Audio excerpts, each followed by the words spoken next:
ज्ञानवंत गुणवंत सर्वश्रेष्ठ भाविक भक्तांच्या चरणात मस्तक होऊन कथेचा अनुसंधान वेड्या वाकड्या शब्दामध्ये सांगायचा प्रयत्न करतो। प्रभू रामचंद्राचं वेडेपणाचं वागणं, रडणं पडणं, इकडं लोळणं, दगडाला मिठ्या मारणे, झाडाला कवटाळणं, हे लोकाला दिसण्यासाठी वेडेपणा होता। परंतु ओवी सांगते, परंतु जगाच्या उतारासाठी हे होतं। जे कर्म ज्यांनी केलं होतं त्या कर्माप्रमाणे प्रत्येकाला मुक्ती देण्यासाठी प्रभू रामचंद्र करीत असलेलं हे कार्य होतं। परंतु जगाला वेडेपणाचं दिसत होतं, परंतु ते वेडेपण नसून जगाचं उद्धारण होतं।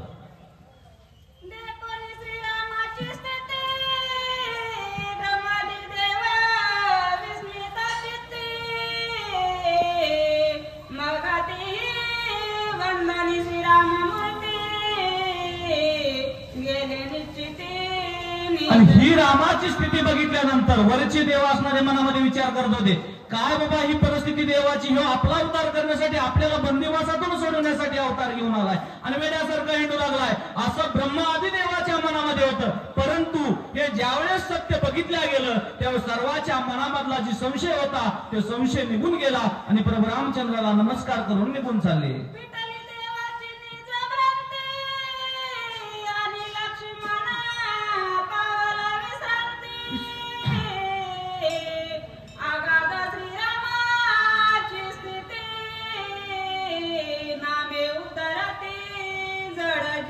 विठ्ठली असणारी देवाची जी का मनामधील शंका होती ती शंका फिटल्या गेली, भ्रांती सुटल्या गेली। आणि त्याच बरोबर जी लक्ष्मणाच्या मनामध्ये असणार एक वेगळं असणार रामाबद्दल शंका निर्माण झाली की देव आहे, माझा भाऊ आहे, पण वेड्यासारखा करतोय, वेड्यासारखा वागतोय, हे जे लक्ष्मणाच्या मनामध्ये असणारं जे बंधन होतं ते सुद्धा सुटलेलं गेलं आणि सर्व असणारे ज्ञानाला प्राप्त झाले।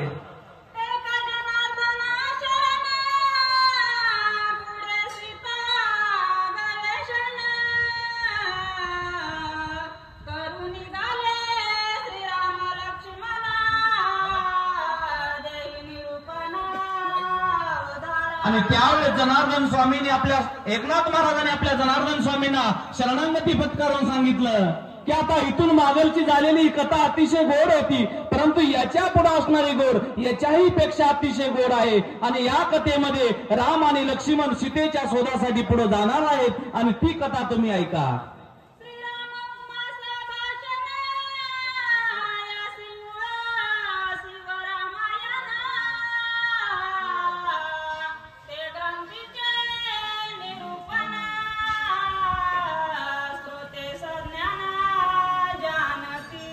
हे राम आणि उमेचं संभाषण, या दोघांचं जे संभाषण झालं होतं याचा मूळ आधार म्हणलं तर हे कुठून आलं तर हे शिवरामायणामधून शोधून काढलं। आणि तीच असणारी कथा ही तुमच्या समोर ग्रंथकर्त्याने मांडलेले त्याचा आधार धरून या कथेचा विस्तार केलेला आहे।